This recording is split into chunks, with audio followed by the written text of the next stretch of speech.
Hello everyone, today we will start a new chapter, Industries. Let's begin. Chapter 5, Industries. Let us learn about classification of industries, location of industries, industrial system, industrial region. Our earth is rich in resources that are provided by nature. These resources include करते हैं forest products, agricultural products, minerals. कुछ ऐसे resources हैं जिनको हम use कर सकते हैं directly, but others have to be processed by manufacturing industries into finished products. हमारे अर्थ जो है यहाँ पर रिच है रिसोर्सेज में जो प्रोवाइड किया जाता है by nature.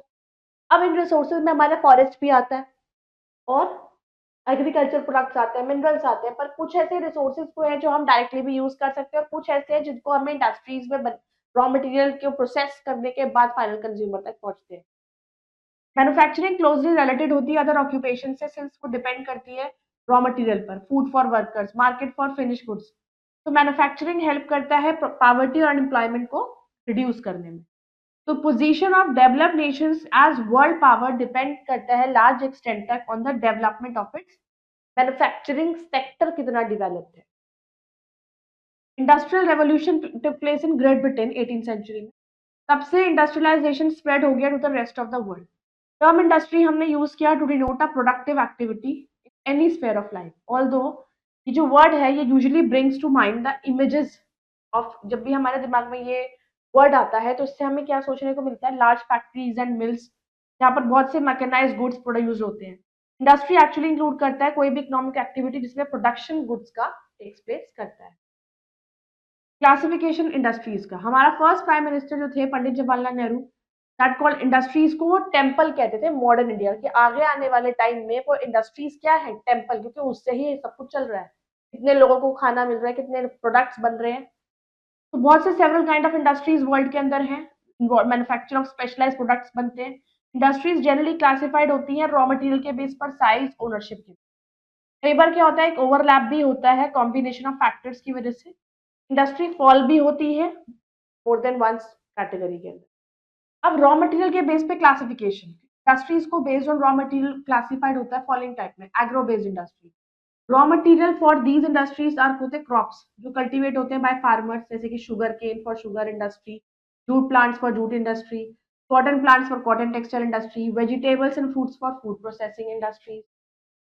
Animal based industry, raw material जो इंडस्ट्रीज के लिए होता है वो ऑब्टेन होता है from animals, hides of animals for leather industry, wool obtained from sheep for woolen textile industry, silk fiber from silkworms for silk textile industry, milk from cows for dairy industry। ये सब चीजें हमें मिलती हैं। Forest based industry, raw material in industries के लिए obtained होता है फ्रॉम फॉरेस्ट, जैसे कि वुड पल्प जो हम यूज करते हैं पेपर और न्यूज प्रिंट इंडस्ट्री के। तो बहुत से जो पार्ट्स होते हैं प्लांट्स और ट्रीज के हैविंग मेडिसिनल वैल्यू जिसकी होती है वो फार्मास्यूटिकल इंडस्ट्रीज में हम यूज करते हैं। मेरीन बेस्ड इंडस्ट्री, ये इंडस्ट्रीज बेस्ड होती है मेरीन ऑर्गेनिज्म। एग्जाम्पल ऑफ इसका है फिश इंडस्ट्री, ये पानी, मेरीन मतलब जो मेरीन एनिमल्स होते हैं। फैक्ट, इंडिया के अंदर फिश प्रोडक्शन इंक्रीज हो गया 0.75 मिलीमीटर टन से लेके 1951 में था 14.73 मिलियन टन्स इन 2020-21। ग्रोथ जो है वो स्पेशली एक्सेलरेट हुई after 2000 mainly due to inland fish production की वजह से। फिर मिनरल बेस्ड इंडस्ट्री, अब ये जो इंडस्ट्री इंक्लूड करती है मैन्युफैक्चरिंग मिनरल्स की जो ऑब्टेन किया जाता है माइनिंग के थ्रू, ड्रिलिंग के through. Petrochemical industries, iron and steel plants and aluminium units, ये कुछ एग्जांपल्स हैं इन इंडस्ट्रीज। क्लासिफिकेशन साइज के बेस पर, इंडस्ट्रीज को आप क्लासिफाई करते हो अमाउंट ऑफ कैपिटल जो इन्वेस्ट करी, नंबर ऑफ पीपल जितने एम्प्लॉयड हैं और कितना प्रोडक्शन हो रहा है। ये तीन चीजों के बेस पर होता है कि कितना अमाउंट कैपिटल आपने इस पे लगाया इंडस्ट्री पर, कितने लोग उसमें काम कर रहे हैं और कितना उसका प्रोडक्शन हो रहा है। लार्ज स्केल इंडस्ट्री, ये इंडस्ट्रीज होती हैं, ये लार्ज कैपिटल इन्वेस्टमेंट होती है और एम्प्लॉय करती है लार्ज नंबर ऑफ पीपल। इस तरह की जो इंडस्ट्रीज होती हैं वहां उसका लार्ज वॉल्यूम ऑफ प्रोडक्शन होता है। रॉ मटेरियल यूजली हैवी और बल्की होते हैं। ये इंडस्ट्रीज इक्विप्ड की जाती है with large machines and require, इनको ह्यूज इंफ्रास्ट्रक्चर चाहिए, जैसे कि इंडस्ट्रीज हो गई आयरन और स्टील की industry, cement industry, textile industry. Medium scale industry, ये इंडस्ट्रीज यूज करती है कंपैरेटिवली लेसर कैपिटल इन्वेस्टमेंट और एम्प्लॉय करती है लेसर नंबर ऑफ पीपल को और लोअर वॉल्यूम ऑफ प्रोडक्शन। तो एग्जांपल है इस तरह की इंडस्ट्रीज के automobile industry, electrical industry, small scale industry, ये इंडस्ट्री यूज करती है capital investment lesser than 5 crore से भी कम, में लोग कम होते हैं और कम वॉल्यूम प्रोडक्शन का होता है। तो मैन्युफैक्चर्ड आइटम्स केटर करते हैं smaller regions of the country या फिर may be export to small foreign market. Example of such industries are furniture, brassware, cycles, toys, electronic goods. Cottage industries, ये इंडस्ट्रीज एम्प्लॉय करती है मेंबर्स अलग अलग families के, जैसे कि हेरिडेटरी स्किल्ड क्राफ्ट्समैनशिप प्रोड्यूस, बहुत से हाउस होल्ड प्रोडक्ट्स को प्रोड्यूस करना, ये जो चीजें यूज होती है अदर इंडस्ट्रीज में। तो इस तरह के इंडस्ट्रीज के एग्जाम्पल हो गए pottery, handicraft, handloom. Classification on the basis of ownership, अब ओनरशिप के बेस पे इंडस्ट्रीज हम क्लासिफाइड करते हैं पब्लिक सेक्टर इंडस्ट्री। ये इंडस्ट्रीज अंडरटेकिंग होती है of the government under agencies, ये ऑपरेट करती है बहुत लेवल पर, जैसे कि सेंट्रल, स्टेट और लोकल लेवल। हैवी इंडस्ट्रीज जो होती है कंट्री की यूजली बिलोंग करती है पब्लिक सेक्टर। बड़ी इन्वेस्टमेंट जो होती है वो कौन करता है? Citizen of the country in the form of shares या बॉन्ड्स। तो एग्जाम्पल इस तरह की इंडस्ट्रीज का, जैसे Bharat heavy electrical limited, Indian oil corporation, steel authority of India, सारे एग्जाम्पल है।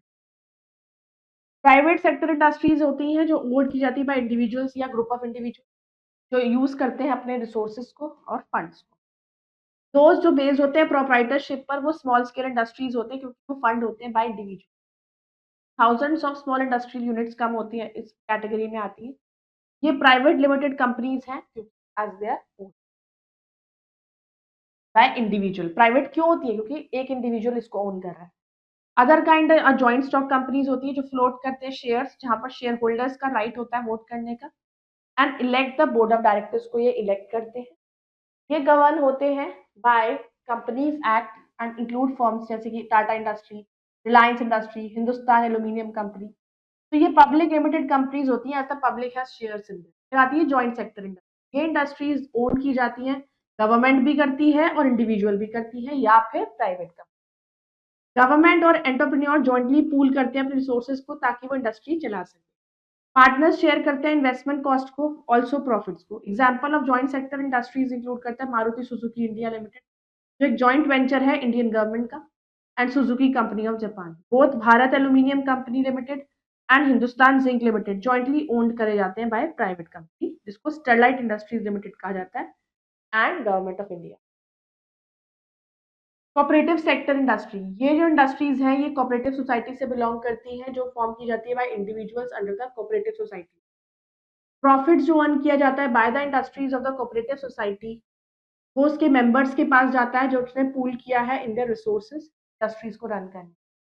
तो दो तरह के कोऑपरेटिव्स होते हैं, कंज्यूमर कोऑपरेटिव जैसे कि कायरा मिल्क प्रोड्यूसर्स यूनियन, फिर प्रोड्यूसर कोऑपरेटिव जैसे कि capex, Kerala state cashew workers, apex industrial cooperative society limited. Location of industries, अब इंडस्ट्रीज को किस बेस पर लोकेट करते हैं? रॉ मटेरियल मिल रहा है, जहां पावर सप्लाई हो, लेबर आराम से मिल जाए, land, capital, transport, market, communication, water, ये सब फैक्टर्स से ही डिटरमाइन होती है लोकेशन इंडस्ट्रीज। तो you know Gujarat cooperative milk marketing federation, GCMMF, India की largest food product marketing organisation. ये प्लेस है जहां ऑल या फिर बहुत सी present ideal for the development of an industry. Some states में द गवर्नमेंट प्रोवाइड करता है फैसिलिटी जैसे कि subsidise power, better communication infrastructure, low cost transport, tax break to attract industry. Industrialization threats to overall development of it. तो industrialisation से पूरे area का development होता है। Industrial system, functioning of any industry depend करता है इंडस्ट्रियल सिस्टम। एक systematic procedure होता है जो इन्वॉल्व करता है input, process and output, requires inputs in the form of raw material, power supply, capital, labour, infrastructure and land. Performs operation, इसके form में प्रोसेसिंग एक्टिविटीज थ्रू, जिसके थ्रू रॉ मटेरियल को turn करते हैं फिनिश प्रोडक्ट्स में या primary products में को टर्न करते हैं secondary product. Produces output, and product, output क्या होता है? जो रिजल्ट आपके पास आता है, एंड प्रोडक्ट या फिर इनकम जो सेलिंग उनको बेच कर आती है। तो इनपुट, प्रोसेसेस एंड आउटपुट, जिस तरीके से हम कंप्यूटर होता है, आप उसको कमांड देते हो, दैट इज इनपुट, वो प्रोसेसिंग करता है अपने दिमाग से, सीपीयू से प्रोसेसिंग होती है और फिर आपके पास रिजल्ट आ जाता है स्क्रीन। तो टुगेदर ये आपका इंडस्ट्रियल सिस्टम भी ऐसी होता है। उसी तरीके से टेक्सटाइल इंडस्ट्री को जरूरत होती है, इनपुट्स तो आप दोगे ना, रॉ मटेरियल तो आप दोगे, उस रॉ मटेरियल से प्रोसेसिंग होगी, उसको फिनिश प्रोडक्ट में कन्वर्ट किया जाएगा। तो cotton, labour, factory, land, power, transport. तो processing activities undertaken by the industry, उसमें आता है आपका mining, spinning, weaving, dyeing, printing. End product होता है क्लॉथ, या फिर क्लॉथ्स जैसे कि शर्ट हो गई, पैंट हो गई। फिर उनको ट्रांसपोर्ट करते हैं मार्केट में। तो एक शर्ट तक धागा, फिर उसका बनाना क्लॉथ, फिर उसको क्लॉथ को शर्ट में कन्वर्ट करना, उसमें टैग लगते हैं, बहुत सारी चीजें, उसमें नेम आता है, सारी चीजें के बाद वो आगे ट्रांसपोर्ट किया जाता है। Do you know growing number of industries are free to locate many locations. इनको फुट लूज इंडस्ट्रीज वो इंक्लूड करते हैं, बहुत सी ग्रोइंग इंडस्ट्री जैसे कि IT industry. Industrial regions, industrial region are areas होता है जहाँ नंबर ऑफ इंडस्ट्रीज लोकेट होती है जो एक दूसरे के पास और बेनिफिट करती है प्रॉक्सिमिटी। जब एक इंडस्ट्री सेटअप होती है पर्टिकुलर रीजन में तो it leads to creation of settlement, setting up of transport, power, water, communication facilities, banking and financial service. ये अट्रैक्ट करता है ज्यादा इंडस्ट्रीज को to the region on account of facility जो ऑलरेडी वहां पर है। कई बार क्या होता है कि इंडस्ट्री अट्रैक्ट करती है इंडस्ट्रीज को जो प्रोडक्ट्स को यूज करता है, जो manufactured it as raw material. एक इंडस्ट्रियल रीजन कंप्राइज करता है cluster of industry. Major industrial region of the world: eastern part of North America, western and central Europe, UK, Italy, France, Sweden, and Germany. Eastern Europe, Russia and Ukraine. Eastern Asia, Japan, South Korea, Malaysia, China, India, Taiwan. Major industrial region of the India, western region. Mumbai, Pune, Vadodara, Ahmedabad belt, ये सबसे important industrial region है India का output के term में। Eastern region West Bengal, Jharkhand, Orissa. Southern region Bengaluru, Hyderabad, Madurai, Coimbatore, Chennai, इसको हम Tamil Nadu Karnataka belt कहते हैं। Northern region Delhi, Uttar Pradesh, Punjab, Haryana belt. Central region Chhattisgarh, Madhya Pradesh region. Now let's do the summary of the chapter. Industry refer करता है ऑर्गेनाइज्ड इकोनॉमिक एक्टिविटी जो रिलेटेड होता है producing goods and providing service. Industries generally classified होता है रॉ मटेरियल के बेस पर, price और ओनरशिप।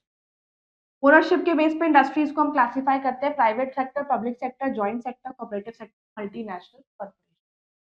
फैक्टर्स जो अफेक्ट करते हैं लोकेशन इंडस्ट्रीज का होता है raw material, power, land, capital और फाइनेंस, लेबर, ट्रांसपोर्ट, मार्केट, गन, गवर्नमेंट पॉलिसी। इंडस्ट्रियल रीजन को एरियाज होता है जहां नंबर ऑफ इंडस्ट्रीज लोकेट होती है एक दूसरे के पास पास और बेनिफिट करती है proximity. Now let's do the exercise, fill the correct option. Which are these example of agro-based industry? That is sugar. Industrial revolution take place in Great Britain. Industries owned and operated by the government are joint sector. An example of cottage industry is pottery. Example of joint sector industry is Maruti Suzuki India Limited. Now let's do match the following. Agro-based industry, sugar. Marine industry, fish industry हो गया. Cooperative, Reliance. Private sector, Amul, and public sector. So I hope you all have understood this chapter. You can go through it again, complete the exercises. Bye bye. Take care.